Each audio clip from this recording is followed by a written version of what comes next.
क्या आपने भी कभी कोई सेट उठाकर देखा है और फिर कंफ्यूज हो गए कि चालू कहां से करना है? क्योंकि हर सेट का, every set in DILR is like a puzzle, और हर पजल का फर्स्ट स्टेप बहुत ज्यादा इंपॉर्टेंट होता है, क्योंकि वहीं पे आपका अप्रोच हिडन होता है। अगर आप पहला ही स्टेप में गलती कर देते हैं, पहले ही स्टेप में ऐसा कोई कंडीशन उठा लेते हैं जहां पे बहुत सारे केसेस बन रहे हैं, या जहां पे आपको कुछ क्लियरली दिख ही नहीं रहा है, कुछ बन ही नहीं रहा है, right? So imagine how would your entire set be if you start off like that. So हर set just like a puzzle का फर्स्ट स्टेप बहुत ज्यादा इंपॉर्टेंट होता है, and it all depends upon the kind of clues that are given to you.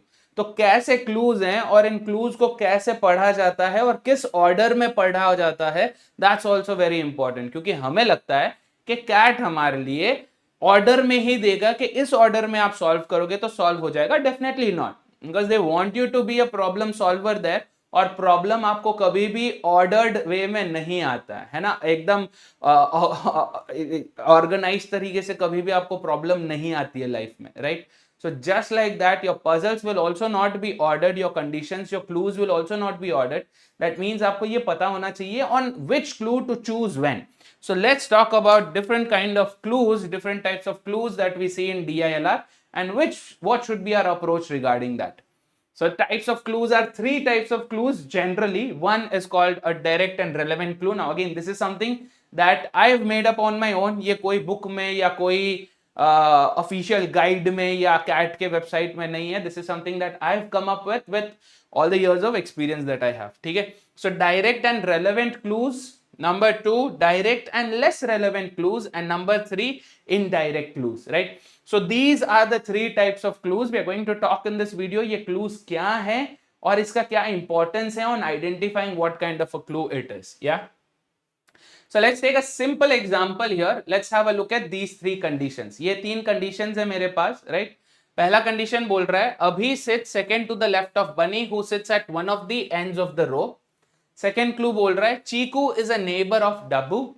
Third clue बोल रहा है neither Eliza nor Cheeku sits at either ends of the row. यहां पे अब मैंने दिया नहीं है इंस्ट्रक्शन में, but let's say I assume के देयर आर दीज 5 पीपल, है ना. अभी, बनी, चीकू, डब्बू एंड एलाइजा, 5 लोग हैं. इन 5 लोगों को मेरे को एक सीट में बैठाना है for example, right?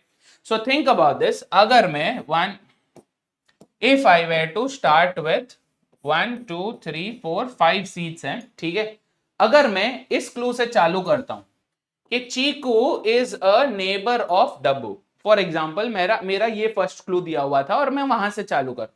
Chiku is a neighbour of डब्बू का मतलब क्या है? चीकू और डब्बू बगल बगल में बैठते हैं. तो अगर ये चीकू है तो ये डब्बू है. बट जरूरी है चीकू और डब्बू यहीं पर होंगे? नहीं. तो अगर ये चीकू है तो ये डब्बू है, जरूरी है? नहीं.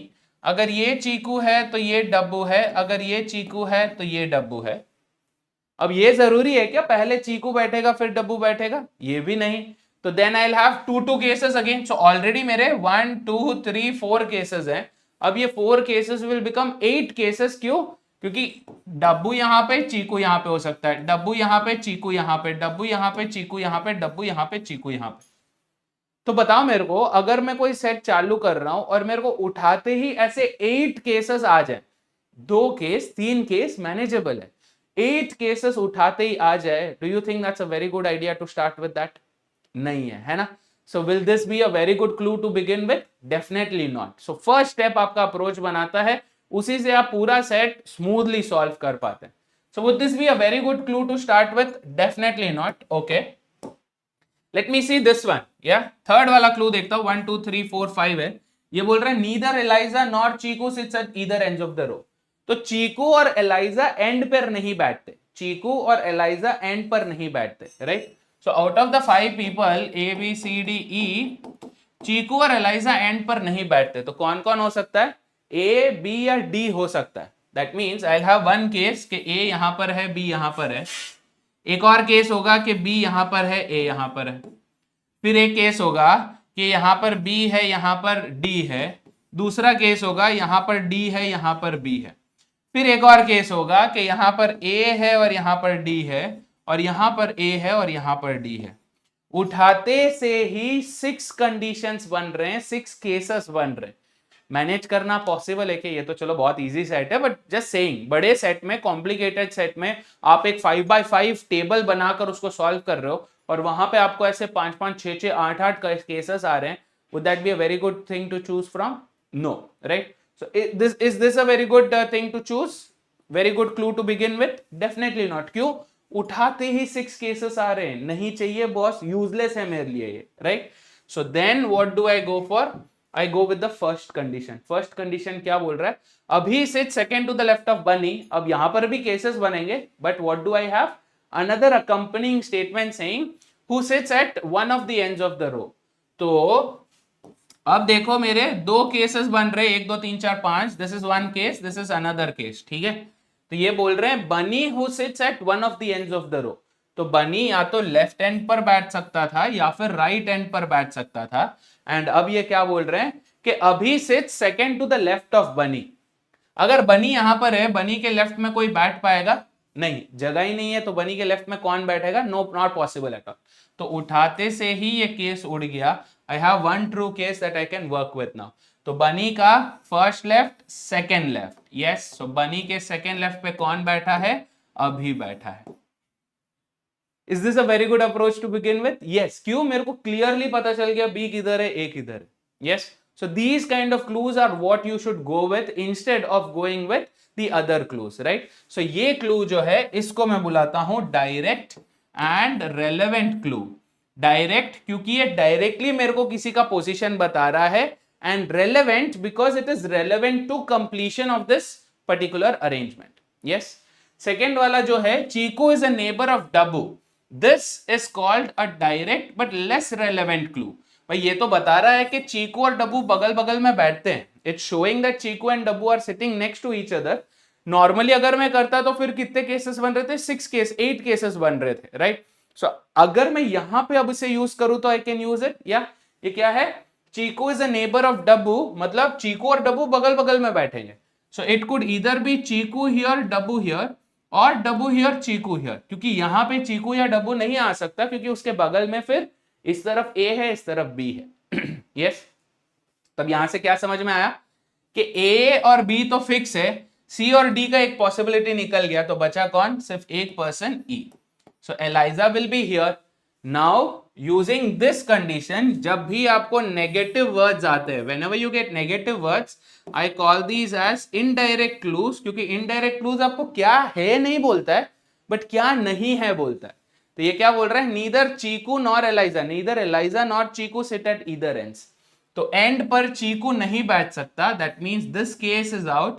आई have my final case which is what? D C A E B. समझ गए? यस.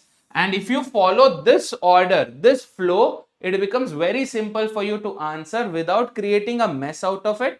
बहुत ज्यादा केसेस भी नहीं आएंगे आपके, and you'll be able to get to your bay, get to your final arrangement quicker. Yes. So you don't have to spend time doing too much. Just आप वैसे भी conditions पढ़ोगे ही. So identify कहां पे आपको direct information दे रखा है and वो information इस set के completion के relevant है नहीं है. That's it, right? So the order in which you will be solving is always start with direct relevant clue. Identify करो डीआरसी कौन से हैं, उससे चालू करो, फिर बाकी का कंटिन्यू करो विद डीएलसी. तो सेकंड प्रायोरिटी पे है direct less relevant clues, and last priority पे होगा आपका इनडायरेक्ट क्लूज. क्योंकि ये आपको सेट सॉल्व करने में हेल्प नहीं करेगा, बट मल्टीपल केसेस जो बन रहे थे उसको एलिमिनेट करने में हेल्प करेगा. ठीक है? Yes. So go with this, start with DRC, continue with DLC and eliminate with the help of IDC. This way you will have a very smooth set solving process. I hope this video helps you understand this. Guys, please understand कि ये जो सारी चीजें videos में मैं बता रहा हूं, these are something that you have to put into practice to get used to it, right? And these are something that have been tried, tested and proven right every single year. तो मेरे अब तक के जितने भी learners हैं वो सब ये यूज कर रहे हैं, and it has made a huge change in their accuracy level and the amount of time that they've spent on each set. So try using these things. I'm making these videos to make sure कि आपका DILR इस साल का, अगले साल का, जब भी आप ये वीडियो देखें आपका DILR में मैक्सिमम स्कोर निकल के आए, maximum accuracy with the least amount of time spent on each set. I hope this video helps you guys. All the very best, folks. Cheers.